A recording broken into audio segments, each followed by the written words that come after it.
syndicats n'ont pas réussi à perturber la finale de la Coupe de France comme ils le souhaitaient.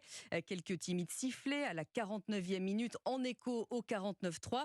Le chef de l'État Emmanuel Macron n'est pas descendu sur la pelouse. Il a dû se dire ce matin qu'il s'en sortait plutôt bien.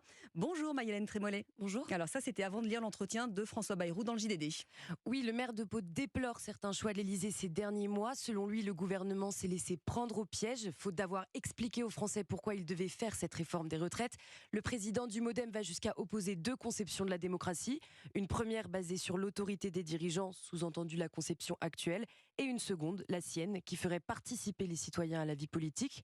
Autre reproche qui vise cette fois Elisabeth Borne sur le report de la loi immigration. Pour François Bayrou, c'est une priorité qui aurait dû être traitée par la Première ministre.